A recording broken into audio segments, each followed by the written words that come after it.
Fala pessoal, sejam bem-vindos ao Drive-On mais uma vez.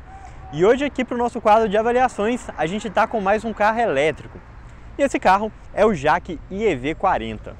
O JAC EV40 não é uma novidade, é um carro que já tem alguns anos aqui do mercado e foi a primeira investida da JAC Motors nesse mercado de eletrificados. Muita coisa mudou desde então, mais carros elétricos chegaram ao nosso mercado, mas como que o JAC se situa aqui em 2022? Bora ver aqui no vídeo como vai ser e já deixa a sua curtida, se inscreva no canal para a gente continuar trazendo conteúdo legal para vocês.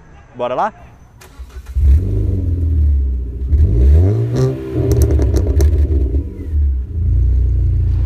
E se você for comprar um carro usado seminovo, não deixe de usar o serviço de consulta veicular da Olho no Carro. E com o cupom de desconto do Drive-On você ainda garante 15% de desconto em todas as consultas. Link na descrição do vídeo. E a JAC Motors tem uma história longa aqui no Brasil. Eles chegaram em 2011, pouco tempo depois daquele boom das marcas chinesas, né? Pouco antes dela chegou Chery, EFA, Geely, várias outras montadoras aqui para abocanhar esse mercado de baixo custo no Brasil. O diferencial da JAC, lá naquela época, além do Faustão, é claro, era o fato que eles queriam construir uma fábrica aqui no Brasil para começar a produzir os carros já em 2014. Bom, a pedra fundamental da fábrica foi criada, foi colocada lá no lugar, mas a fábrica nunca virou realidade. E desde então, a caminhada da JAC aqui no Brasil foi um tropeço atrás do outro. Depois de ter carros que tiveram bons números de venda, como o J3 e o J2, eles focaram no mercado de elétricos. Tanto aqui com o EV40, que foi o primeiro carro elétrico aqui no Brasil, quanto também com o EV20, que foi o segundo modelo que chegou logo depois. Ambos os carros são baseados em suas versões a combustão. O EV40 baseado no T40, né, um SUV compacto, meio crossover, e o EV20 baseado no JAC J2, um subcompacto hatch. A JAC talvez tenha sido uma das primeiras marcas a investir nesse mercado bem nichado aqui no Brasil, que é o de carros elétricos de baixo custo. Foi com muito sucesso? Não. Tanto que desde que foi lançado aqui em 2019, o EV40 teve números bem pequenos de vendas e agora em 2022 ele parece aquele seu amigo, sabe? Que estudou com você na escola, que você era muito amigo, ia na casa dele, mas do nada ele se mudou, ele sumiu e você nunca mais tem notícia dele. Um abraço, Samuel. Mas é mais ou menos essa a história aqui do EV40. Então, um carro que a gente não sabe se ainda está sendo vendido ou não. Ele não se encontra no site da JAC, mas também nunca foi anunciado. E depois aqui dessa investida com EV40 e EV20, a JAC veio trazendo outros carros elétricos aqui para o Brasil. Trouxe vans, trouxe caminhões, vans de caminhõezinhos urbanos. Tem também agora sedãs. Então, a linha de elétricos aqui da JAC foi se expandindo aos poucos, mas esse aqui foi o primeiro modelo a chegar aqui no Brasil. E esse estilo aqui, meio crossover, meio SUV compacto, meio hatch bombado aqui do EV40, era novidade lá em 2019 e continua sendo bem atual agora em 2022. Vale lembrar que nesse mesmo mercado a gente lançou Nivus em 2020, Pulse em 2021 e também o Tiggo 3X em 2021. Eu pessoalmente acho um carro bonito, é um carro agradável e que apesar de ter esse visual mais bombadinho de carro maior, ele não é um carro tão grande assim. De comprimento são 4,14 m e de entre-eixos são 2,49 m. Ou seja, um carro que tem aí um porte de um hatch compacto. Então se você olha para isso aqui e você pensa que ele tem um porte, sei lá, de um Kicks, de um HR-V, alguma coisa desse tipo, não. Aqui a gente está falando de um carro mais compacto. Uma coisa que vale ser ressaltada aqui é que ele tem disco de freio nas 4 rodas, são discos sólidos atrás e ventilados na frente, e todo o conjunto de bateria do carro fica no assoalho, né? Então essa parte toda aqui de baixo do carro é bateria e isso impacta um pouquinho a utilização lá do lado de dentro. Mas daqui a pouco eu falo isso para vocês, né? Aqui na frente, né, é interessante mostrar a principal diferença dele versus o T40, que é o seu irmão a combustão, que é essa grade dianteira aqui, né?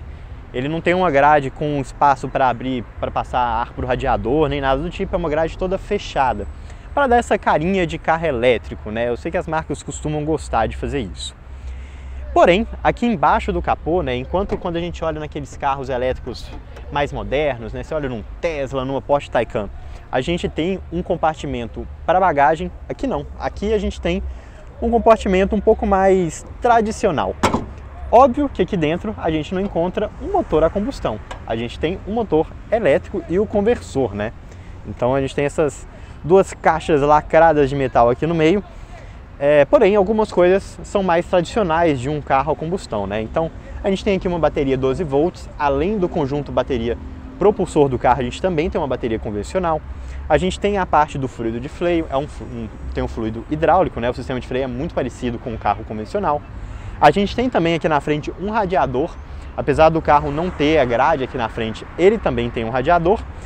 E basicamente isso faz com que a manutenção do iEV40 seja muito, mas muito simples. A gente está falando de um carro que vai ter revisões a cada 10 mil quilômetros, mais ou menos, e que cada revisão vai custar R$60. Tudo bem, esse preço pode ter sido ajustado, a gente teve muita inflação, mas beleza, vamos falar que foi R$150 cada revisão. Ainda assim, a gente está falando de um valor 3, 4 vezes mais baixo do que um carro popular 1.0. Então isso vale a pena colocar a conta. E se você for carregar o iEV40, né, e seu conjunto bateria de 40 kWh, você tem duas opções. Você pode ir pelo carregamento rápido, pelo wallbox, ou você pode carregar na tomada da sua casa. Vou mostrar aqui para vocês como funciona.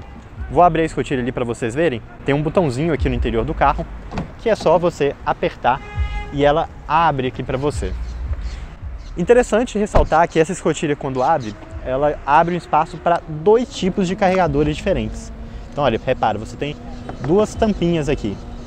Isso faz com que ela tenha tanto para o carregamento universal, que é esse bocal aqui que ele usa, ou também para o padrão europeu. E é só você encaixar aqui, e aqui do lado de cá você liga na tomada convencional, né, de 3 pinos da sua casa. Claro, se você colocar isso aqui na tomada da sua casa, o carro vai demorar 8 horas para carregar. Enquanto, quando você está em um carregamento rápido, você consegue carregar até 80% da bateria em apenas 1 hora. Então, a autonomia do carro está na faixa dos 300 km, declarado pela montadora, e na prática ele faz mesmo os 300 km na cidade, enquanto na estrada isso vai cair por volta de 220 km. É um carro bom para você andar na cidade, mas para viajar deixa um pouco a desejar. E o interior aqui do iEV40 também não tem muita diferença se comparado ao SUV T40, né, a versão a combustão dele. Falando no acabamento no geral, é um carro com bons acabamentos. É um carro todo muito bem montado, com materiais de uma qualidade razoável. É óbvio que você não pode encarar isso aqui como um carro de quase 200 mil reais, né? Porque se você comparar isso aqui com, sei lá, com um Compass, por exemplo, é óbvio que ele vai ter um acabamento um pouco mais simples. Mas você deve comparar ele a um carro de 200 mil reais elétrico, ou seja, um carro de baixo custo. O que você encontra aqui, né? O design todo, a linguagem aqui do interior do carro é um pouco sem muita personalidade. Um carro bem genérico, mas é tudo bem, não acho que seja um problema. Os bancos aqui são bancos de couro, assim como o painel também tem detalhes de couro, a porta tem detalhes de couro, então ele passa uma impressão aqui, quando você olha esses materiais, bem legal. Só que esse banco tem um problema, né? Na verdade, 3 problemas muito grandes. O primeiro deles é um problema intrínseco de um carro elétrico. Como o conjunto de baterias fica aqui embaixo, acaba que a posição de dirigir fica um pouco mais alta. Então essa posição que eu estou aqui é a posição mais baixa do banco. Eu não consigo descer mais do que eu estou aqui. Eu, que não sou uma pessoa muito alta, tenho 1,76 m, eu fico aqui com 3, 4 dedos de espaço entre a minha cabeça e o topo do carro. Então é uma coisa que vale a pena ser considerado se você for uma pessoa um pouquinho mais alta, não só pelo espaço pela cabeça, mas também pela própria posição de dirigir, que fica um pouquinho estranho. Outros problemas aqui desse banco são o assento, é um assento muito curto, então repara, olha, fica um bom espaço aqui entre o final do assento e a minha perna, ele não dá um bom apoio aqui na parte de baixo, é um pouco desconfortável sim, sem dúvida alguma. Acho que talvez ajudasse um pouquinho se esse assento fosse um pouquinho mais inclinado, né? Se ele fosse menos nessa direção e mais nessa direção, ele conseguiria dar um apoio um pouquinho melhor para as pernas, mesmo sendo um assento curto. E por fim, o encosto dele também é muito ruim. Ele é um encosto meio saltado, né? A parte aqui que fica na lombar, né? No meio do seu corpo, ele é muito para fora. E isso só piora a impressão do assento curto, né? Então ele te joga atrás nas costas para frente, o assento é curto, você senta mais para frente, então realmente esse banco aqui, eu vou ser muito sincero, é possivelmente um dos piores bancos que eu já sentei na minha vida. O volante também não ajuda muito, né? A gente está falando aqui de um volante que tem ajuste de altura, mas com um campo muito limitado, então você não consegue mexer ele muito e não tem ajuste à distância. Vou ser muito sincero, é um carro que é bem desconfortável de passar o dia aqui dentro. Eu não gostei, não encaixei bem. O Davi também teve o mesmo problema, mesmo com uma posição de dirigir um pouco diferente da minha. Mas o lado positivo é que com uma autonomia de 300 km, 220 na cidade, na estrada, você não consegue ficar muito tempo nesse carro, né? Se você estiver na cidade, beleza, você consegue rodar aí 8 horas, consegue trabalhar como Uber, alguma coisa desse tipo. Mas se você estiver viajando, é um carro que vai ser bem limitante, você vai ter que parar ali de 2 em 2, 3 em 3 horas para viajar. Outra coisa interessante aqui também é o painel, que a Jaque fala que é um painel digital. Mas sinceramente, chamar isso aqui de painel digital é basicamente a mesma coisa de chamar o painel do novo Kwid de digital. É um painel muito simples, é um painel que basicamente do lado esquerdo você tem um marcador digital aqui de temperatura do líquido de arrefecimento. Então vale lembrar, né, o carro tem radiador para esfriar as baterias. É um pouco diferente do que a gente encontra em um carro normal a combustão. E aqui do lado direito a gente tem um indicador de bateria, né? A gente tem um indicador digital, né, o 59% de bateria, e essas barrinhas aqui que indicam como que está a bateria do carro. Nessa parte de baixo aqui a gente tem esse indicadorzinho com as bolinhas, né? E essa bolinha aqui significa que o carro não está nem consumindo e nem gastando bateria. Quando você vai andando para cá, significa que ele está gastando bateria, e quando ela anda para cá, significa que você está recarregando a bateria, né? Esse carro tem aquela tecnologia de baterias regenerativas, né? Então ele vai carregando na hora que você para de acelerar. E aqui no meio, né, você pode até pensar, pô, tem um computador de bordo, deve ter algumas funções e tal. Não tem nada. O velocímetro, aqui embaixo um novo indicador de bateria, que vira tipo um fluxograma, né, a rodinha para bateria, tá carregando, tá carregando a bateria, tá descarregando a bateria, isso vira um fluxograma aqui dentro. Aqui do lado fala autonomia, e aqui embaixo você tem o odômetro total, aqui os 17.000 km, e um odômetro parcial. E esse odômetro parcial é muito simples, você não tem uma indicação de consumo médio, trip A, trip B, nada, você só tem um odômetro parcial. Então isso aqui é o quanto que a gente andou desde que a gente pegou o carro. E até vale de padrão, né, para vocês verem. A gente gastou 40% de bateria para rodar 104 km. Então é um carro que tá fazendo aí por volta dos 220, 250 km de autonomia. Mas beleza, o painel é simples, todas as configurações do painel que não existem, né? É só o botão trip, fica aqui no cantinho do lado esquerdo, junto com onde você seleciona aqui a iluminação do painel, né? O nível de iluminação, e você abre também a escodilha lá da frente.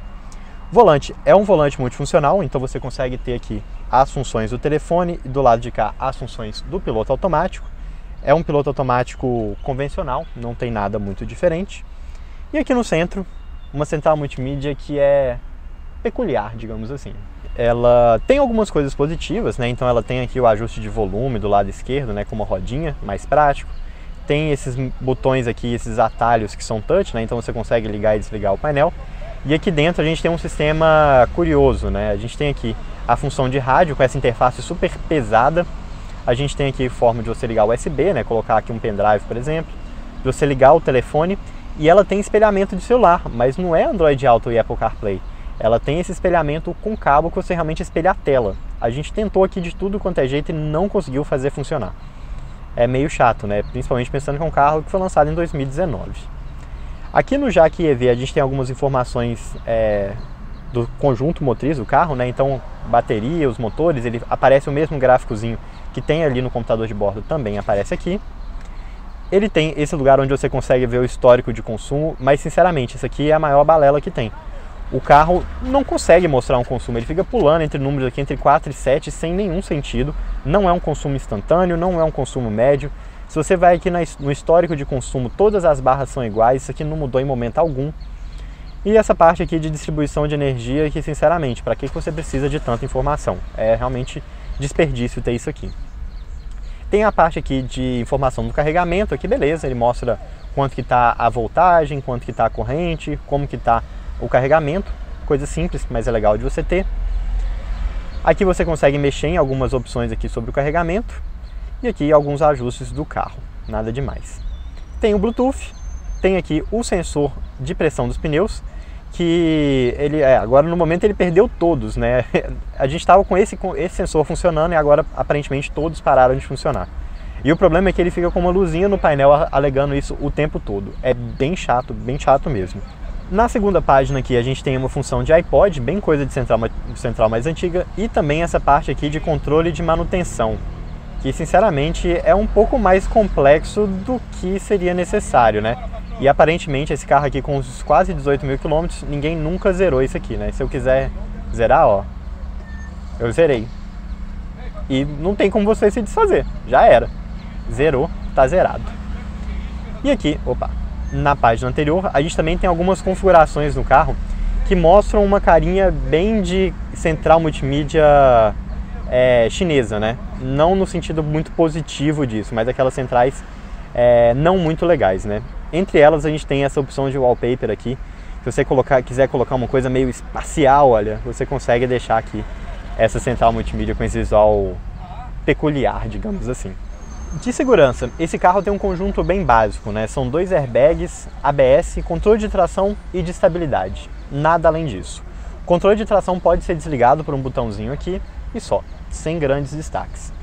Ar-condicionado aqui é um ar-condicionado digital automático, então você tem aqui as opções, né, manuais de mexer. Tem que estar com o carro ligado, olha. E à medida que você vai mexendo aqui, ela vai espelhando as informações na central multimídia. É um ar-condicionado que funciona bem, não acho que tem muitos segredos. E uma coisa que me fez um pouco de falta aqui no carro é o fato que ele não tem muito porta-objeto, né? Ele tem um porta-copo aqui, que tem um porta-moeda. Interessante que ele é emborrachado aqui, né, para evitar de fazer barulho. Ele tem aqui um espaço no centro que dá para você colocar o celular e só. Aqui atrás também, porta-copo, mas realmente mostra um pouquinho da idade do carro, né? A gente esperava um pouquinho mais de porta-objeto. E por fim, né, falando aqui um pouquinho do design do interior do carro, tinha comentado com vocês que ele tem bancos de couro, ele tem essa parte de couro aqui no painel, então ele tem um visual até legal. Porém, ele tem um visual que não combina muito uma coisa com a outra, né? Você tem detalhes black piano na central e no ar-condicionado, você tem detalhes de couro aqui, você tem detalhes cromados aqui, você tem detalhes cinza sem ser cromados aqui no volante, e na porta você tem aqui um puxador que é prata brilhante, né? Como se fosse um plástico pintado, e aqui em cima a gente tem uma imitação de fibra de carbono. Então é bem curioso, né? As maçanetas cromadas também. As coisas não se conversam muito bem aqui dentro, né? Você não tem uma linguagem única, você tem, na verdade, muitas coisas diferentes. Outra coisa também que vale chamar a atenção é que os tapetes desse carro, que são originais, eles têm um bordado escrito IEV40, onde o I e o V é azul. E o azul é o tema desse carro, né? Quando você pega ali nos materiais de divulgação, no próprio modelo branco, que foi muito divulgado aqui, sempre com detalhes azuis. Porém, o interior do carro, seja nas costuras do painel ou dos bancos, são vermelhos. Então, mostra um pouquinho de falta de conversa entre os pontos aqui desse carro. É mais uma junção de vários materiais que são legais, mas que juntos não tem muita coesão. Bora lá para trás para mostrar para vocês como que é. E aqui no banco de trás, a gente volta ao velho problema dos carros elétricos, né? Repara como que eu tenho um bom espaço entre meu joelho e o banco da frente, não é um carro com entre-eixos curto, não é um carro muito pequeno, então isso garante um bom espaço aqui. Porém, o assoalho é plano, não tem o túnel central, porém ele é muito alto mesmo, porque aqui embaixo, obviamente, fica o conjunto de baterias. E isso faz com que eu não tenha um bom suporte para minha perna. Repara aqui, olha, como que tem 3, 4 dedos aqui entre a minha perna e o assento, o que faz com que você tenha que ficar um pouco mais esticado. Mas aí entra o problema, não tem espaço embaixo do banco, então você fica aqui travado nessa posição e vai fazer com que aos poucos você vá abrindo a perna para ter esse suporte um pouquinho melhor. E quando você abre a perna, você come o espaço do passageiro do centro. Então é um carro que vai conseguir levar 2 pessoas com um nível de conforto aceitável, mas o terceiro ocupante aqui vai ficar bem apertado. E além disso, ele ainda vai ter um encosto um pouco mais duro, porque a gente tem aqui um apoio de braço com dois porta-copos. É interessante ter esse acessório aqui no carro, né? É uma coisa legal. E ao contrário da maioria dos encostos de braço que eles descem até encostar no banco, esse aqui não, ele tem uma posição um pouco mais alta. É mais ou menos a mesma posição que você tem aqui na porta. Então quando você senta aqui, olha, você fica numa posição até bem confortável. É um carro agradável de estar aqui atrás, apesar da clara limitação de um carro elétrico. Uma coisa que eles poderiam ter usado aqui é levantar um pouquinho o assento, porque eu tenho um espaço bom aqui na minha cabeça. Eu tenho 4, 5 dedos aqui entre a minha cabeça e o teto, né? É um carro que tem uma linha de cintura, um teto um pouquinho mais alto. Então, acaba sendo um pouco de corte de custo, né? Eles tentam usar a mesma peça para o carro a combustão e para o carro elétrico, sendo que, na verdade, os dois modelos têm ali algumas características especiais para cada um. Acabamento da porta segue a mesma característica da frente. A gente tem um pedaço de vinil aqui, um couro artificial próximo do lugar que você encosta. A gente tem fibra de carbono na parte de cima e a gente tem ali uma parte prata na saída do som. Então não é, novamente, o visual mais agradável, mas a sensação de acabamento é bacana. Aqui atrás eu tenho um assento que tem uma inclinação legal. Eu tenho um banco que não me joga tanto para frente quanto os bancos lá da frente. E não estou muito confortável, mas estou aceitável. Quem vai bem sim são as bagagens. Bora lá? Mas antes de falar do espaço para as bagagens, eu quero falar para vocês dos adesivos que tem aqui na traseira do carro, né? Ignore isso aqui, essa parte de cima, que isso aqui é da empresa que a gente está com o carro, mas pega essa parte de baixo aqui, né? Isso aqui tudo é original do carro, né? A gente tem a logo da JAC, o IEV40, o 100% Electric e o SHC, né? Que é o grupo dono da JAC aqui no Brasil. Fica um pouquinho pesado, né? E novamente as cores não fazem muito sentido, né? O azul com azul com azul com vermelho, não sei, não é muito agradável. Para abrir o porta-mala, basta você apertar o botãozinho aqui, ele já destrava e você puxa. É um porta-mala com uma entrada um pouquinho mais alta, né? Então tem um para-choque bem bojudo aqui na parte de baixo. É bom contra impacto, né? Se alguém bater na traseira do seu carro numa massa, mas pode ser um pouquinho mais chato para você entrar com uma mala um pouco mais pesada. E o que é muito bom aqui é o espaço. 450 litros é um porta-mala muito grande. É um porta-mala maior do que Pulse, é um porta-mala maior do que o Nivus, é um porta-mala maior do que, se não me engano, todos os SUVs compactos. Então realmente um espaço aqui bem bacana. O acabamento também é bem legal. Porém, ele tem uma coisa muito peculiar, eu diria. Chega mais, Davi. Vou mostrar para vocês. Embaixo aqui do porta-mala, onde a gente normalmente esperaria ver um step, a gente tem uma coisa aqui que tem um formato de um pneu. A gente tem um espaço aqui de caber um step. Mas a gente não tem um step. A gente tem um kit de reparo de pneu. Aí você pode pensar, pô, então significa que o carro tem pneu Runflat. Não, ele tem um pneu convencional com kit de reparo. E esse aqui é um kit de reparo que, olha, é uma bombinha desse tamanho. Mas você perde todo esse espaço aqui do porta-mala com essa parte de espuma gigantesca. Eu sinceramente acho que isso aqui foi uma das ideias mais sem nexo que eu já vi para a utilização de um porta-mala, né? Você perde um espaço gigantesco ali que você poderia ter um fosso fundo, onde você poderia colocar objetos menores, para você colocar ali uma espuma que não serve de nada. Parte do acabamento do porta-mala aqui em cima, todo acabado com um puxadorzinho. Então, um bom espaço, um bom acabamento com essa parte lá de baixo totalmente sem nexo, que poderia fazer ele ser um porta-mala ainda melhor do que ele já é.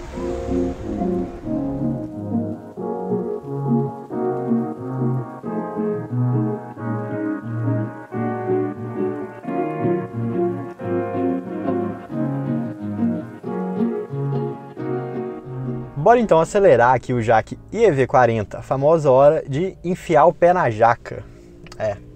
Curiosamente o carro já está ligado, é tudo muito silencioso, né? Ele só aparece aqui um Ready escrito no painel. E é um bom momento para mostrar para vocês a câmera 360 graus aqui do carro, né? Ele mostra aqui todos os ângulos, né? Você tem uma câmera na frente, uma câmera atrás, duas câmeras ali nos retrovisores. Então com isso você tem uma visão geral aqui do carro. Vale comentar que são câmeras com qualidade bem ruim, você não vai conseguir ver detalhes aqui, muito menos à noite, vai perder ainda mais qualidade. Porém, numa situação igual que a gente está aqui, cheio de pessoas, estacionamento cheio, não ajuda porque tem pessoa correndo, né? Mas a câmera 360 graus ajuda aqui nessas situações. E vale ressaltar que essa câmera 360 graus, ela não é apenas uma câmera de ré, então você pode ligar também quando você está andando para frente. prático, né? Para essas situações mais chatas aqui, sim, é uma coisa útil para você usar. E bora lá. Logo quando a gente sai aqui, né? Muita gente que talvez nunca tenha dirigido um carro elétrico deve pensar, nossa, deve ser uma sensação totalmente diferente.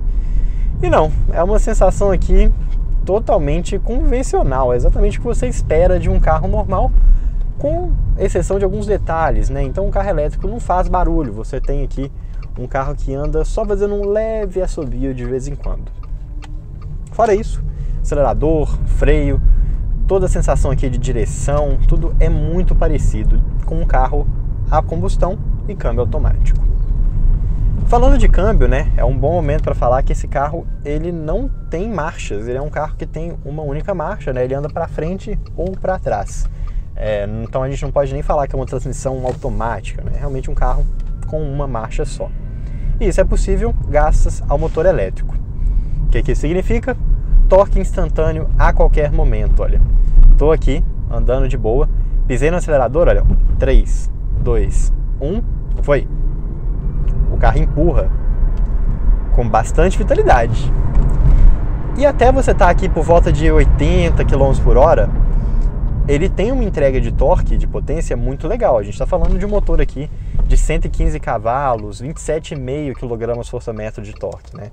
Então você tem aqui desempenho mais do que suficiente para você sair aqui da cidade, entrar numa estrada, numa saída de pedágio, fazer uma ultrapassagem, alguma coisa desse tipo. O que vale a pena você considerar aqui, que é uma limitação de carros elétricos no geral, é a velocidade máxima. Aqui no IV40 a velocidade máxima é de 130 km por hora. A gente testou aqui na estrada, né? A gente, além de rodar aqui na cidade, a gente também fez um trechinho de estrada e a gente tentou passar dos 130. E olha, o carro passa sim. Você consegue chegar ali até os 140, 140 e poucos km por hora. Mas passou disso, ele realmente te trava, né? Você percebe que o carro talvez até tivesse força para te empurrar um pouquinho mais, mas ele corta, ele te limita. O bom é que com 135, 140 km por hora, não tem nem como falar que você não tem aqui segurança para uma ultrapassagem ou qualquer coisa desse tipo, né? É uma velocidade máxima mais do que suficiente aqui para você andar com segurança na estrada. E falando aqui ainda dessa forma de dirigir, as diferenças entre um carro a combustão e um carro elétrico, esse modelo aqui ele tem o modo Eco, né, o modo econômico, que ele vira como um modo de um pedal, né?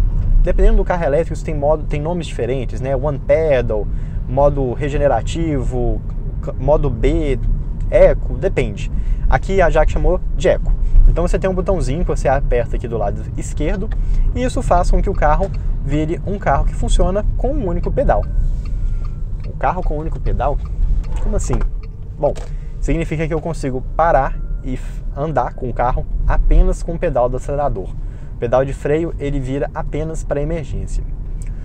Por que faz sentido ter isso num carro elétrico, né? Não é uma questão de preguiça, eu só quero andar com um pedal, né? Antes a gente tinha carro manual com 3, aí o automático com 2, agora eu quero andar com um só. Não é uma questão aqui de praticidade ou preguiça, qualquer coisa desse tipo. Mas sim uma técnica para você regenerar a bateria, né? Então esse carro aqui, ele tem aquela tecnologia que eu comentei com vocês, de freio regenerativo. Inclusive você consegue ver ali no marcador do painel, você consegue ver aqui pela central multimídia. E quando você liga esse modo Eco, essa regeneração fica mais forte. Então, em vez de você desperdiçar força, né, energia do carro, energia cinética, com os freios, né, os freios lá que ficam nas rodas e que vão pegar essa energia e realmente fazer dissipar ali como calor, nesse modo não. Nesse modo ele regenera as baterias, né? Então, economiza freio, faz a autonomia do carro ficar maior e quando você acostuma a dirigir desse jeito, é uma coisa praticamente transparente, olha. Tirei o pé do acelerador, ele está freando, freando, freando, freando. E como eu estou numa descida, tenho que segurar um pouquinho aqui só no freio. Se eu estivesse no plano, ele frearia até parar. O problema de você usar esse modo Eco é que o acelerador fica bem lento, né? No modo convencional, esse carro já tem um acelerador um pouquinho mais lento. E quando você coloca no Eco, ele fica muito lento. Então você tem que fazer um movimento longo com o pé para o carro andar. Isso passa uma sensação de carro com pouca potência e pouco torque, mas definitivamente não é o caso. Tanto é, vocês viram, na hora que ele pisa, ele anda bem. A direção desse carro é uma coisa que gerou polêmica aqui no canal. Por quê? Eu, pessoalmente, eu gosto de carros que têm centragem mais forte, né? Aquele volante que puxa mais para o meio. E eu gosto de carro que tem direção um pouco mais direta. Eu gosto de carro que responde rápido. O Davi também, no geral, ele gosta de carros dessa forma. Só que aqui no Jaque, a gente tem uma união um pouco esquisita, né? A gente tem uma direção direta, que tem uma centragem bem positiva. Por outro lado, a gente tem uma sensação meio de flutuação. Não sabemos se é por causa do pneu, alguma questão ali da própria direção ou até mesmo da suspensão, mas isso faz com que o carro seja um pouco errante em alguns momentos. Então, olha, estou fazendo uma curva aqui, olha, reparem como a direção vai voltar rápido, ó. Virei, soltei. Ela voltou. E ela volta, olha, quase como um estilingue. É um pouco esquisito e ela volta e balança um pouquinho. O Davi não gostou, ele ficou incomodado, em vários momentos ele achou estranho, ele estranhou essa direção dessa forma. Já eu não vi qualquer problema, pelo contrário, eu achei a direção dele bem bacana. Mas uma coisa que a gente concordou sobre essa direção é que ela passa muita vibração do solo para cá. Então quando você passa imperfeição do asfalto, algum buraco e tudo mais, pelo fato dela ser uma direção muito direta, você sente aquelas jogadinhas, você sente a vibração. Então, para quem é um pouquinho mais sensível com essas características, pode ser um pouco chato. Isso, você pode até pensar, pô, então significa que o carro está muito calibrado. Não, a gente fez questão aqui de calibrar o carro com 32, 33 PSI, que é o que é indicado pelo manual. Porém, além dessa questão aqui da direção, o conjunto mecânico do carro é muito bom. Então, o motor, como eu comentei com vocês, muito fácil de dirigir, tem uma entrega bem legal de potência e torque, é bem linear, né? O motor é elétrico, tem uma boa sensação do pedal, de acelerador, o freio também tem uma responsabilidade boa, não é aquele freio bicudo, né, que vai fazer você dar pancada, e ao mesmo tempo não é um freio que não responde, tudo muito bem ajeitado, e a suspensão também muito boa. Isso foi até uma surpresa, né? Geralmente, os carros elétricos, eles são muito duros. E geralmente os carros chineses, principalmente os mais antigos, têm as suspensões muito moles. Aqui no Jaque EV40 eu acho que teve uma união boa desses dois mundos. Talvez para o padrão dos carros chineses seja uma suspensão dura e para o padrão dos carros elétricos uma suspensão macia. Mas o que não pode ser contestado aqui é como que ela é muito bem isolada, né? Então você não ouve os barulhos aqui dentro. Foi uma coisa que tinha incomodado a gente quando a gente testou o Arriso 5E, o carro elétrico da Caoa Chery. E quando a gente fala de carro elétrico, né, a gente está falando de um carro que não tem barulho, né? Você não tem o barulho do motor. Então toda essa parte de isolamento acústico ganha uma importância muito maior. Tanto da suspensão, quanto dos pneus, quanto do isolamento externo. Aqui, tudo muito bom. Você praticamente não ouve barulho fora aquilo do que você espera. Claro, não estou falando de um carro de luxo, mas para um carro generalista, um carro convencional, tudo muito bem isolado. E até comentando aqui um pouquinho, né, que é uma coisa que a gente percebe quando está um pouquinho mais alta velocidade, é como a suspensão desse carro, apesar de ter um funcionamento bom, de ser bem isolada, ela tem uma característica específica, um cenário específico, que ela faz um barulho muito estranho. Quando você cai em um buraco, você está um pouquinho mais rápido, ela estica, ela faz um pá, chegando no fim do curso, que não é uma coisa muito agradável. É uma coisa que incomoda, que mostra uma suspensão um pouquinho mais curta. E a gente percebeu isso durante o dia aqui, uns 2, 3 cenários rodando com o carro. Nada assim que vai estragar a suspensão, não é esse o ponto, mas vale a pena ressaltar isso aí. E além do mais, outra coisa que vale a pena ser comentada é que a gente tem bancos péssimos aqui. Esse banco é muito desconfortável. Eu sei que tem algumas pessoas que usam esse carro aqui para trabalho, né? Inclusive, até comentar aqui que uma das fontes de informação que eu tive aqui para gravar esse vídeo foi no canal Meu Carro Elétrico, que é um cara que conta o dia a dia dele com um EV40. E ele trabalha de Uber, ele usa para tudo. E é muito legal como que vê o dia a dia lá, e é um lugar que você consegue ter mais informações detalhadas assim sobre o carro. Mas voltando, né? Para quem trabalha como Uber, para quem vai viajar com esse carro aqui, para quem vai ficar mais tempo, esses bancos são um ponto bem chato. Vale você sentar, né? Essa sensação de desconforto nos bancos é sempre coisa de pessoa para pessoa, mas entre eu e Davi aqui não teve jeito não, a gente ficou bem desconfortável. Chegamos ao fim aqui da nossa volta com o IEV40, nessa tarde muito fria aqui em São Paulo. Tá realmente bem frio hoje, tá até desconfortável. Mas bora lá, falar aqui dos nossos pontos positivos e negativos para o primeiro elétrico da Jaque no Brasil. E o primeiro ponto positivo nele, na minha opinião, e o Davi concorda, é o conjunto mecânico. A gente vê aqui no IEV40 um conjunto muito sólido, um bom motor elétrico que não tem muito segredo, mas casado com uma boa suspensão, com um funcionamento de pedais que é bem perto do que você espera de um carro a combustão, uma boa entrega de torque, um carro ao mesmo tempo suave de dirigir, que não te dá muitas surpresas, e com um pequeno detalhe aí da direção que pode ser um pouquinho chata em alguns momentos. No geral, o conjunto mecânico desse carro é muito bom. E um grande destaque aí se comparado, por exemplo, ao Caoa Chery Arriso 5E, que foi aqui o outro carro elétrico chinês que a gente testou no canal há algum tempo atrás. Já o segundo ponto positivo dele é o espaço do porta-mala.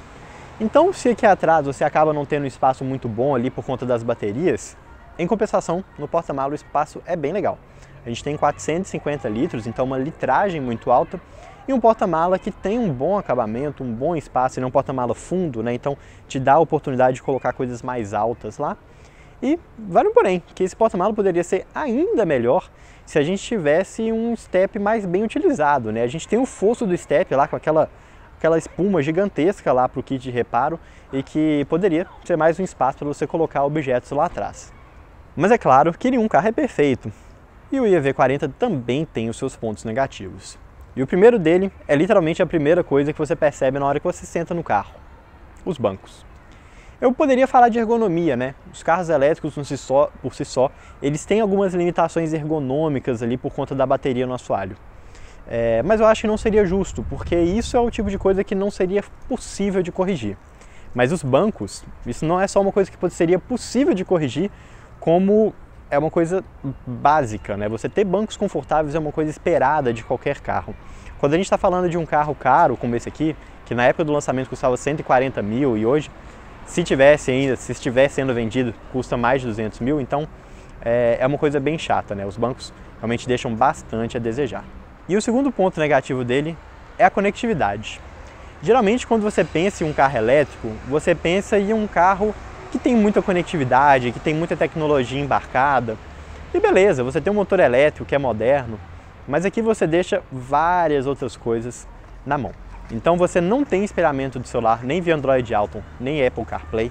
Você tem uma central multimídia bem simples, que não tem nem mesmo uma medição de consumo médio que é confiável.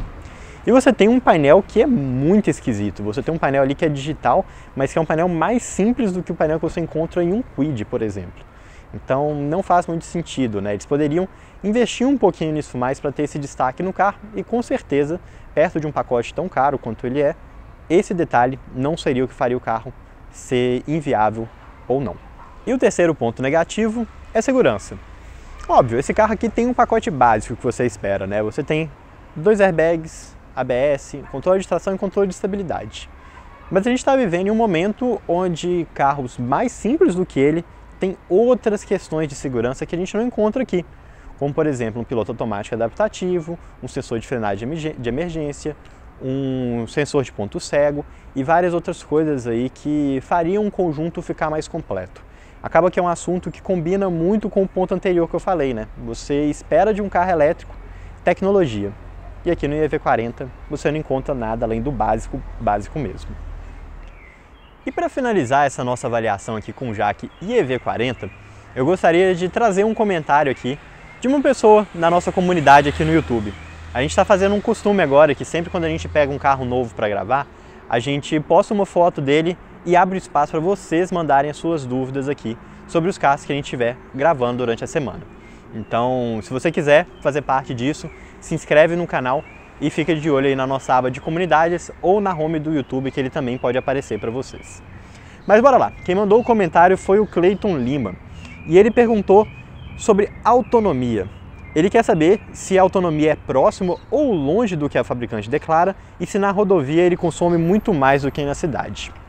Bom, a autonomia declarada desse carro pela Jaque é de 300 km. Só que a autonomia um pouco mais realista é por volta de 250. Na prática, o que você alcança? Você consegue chegar nos 300? Consegue.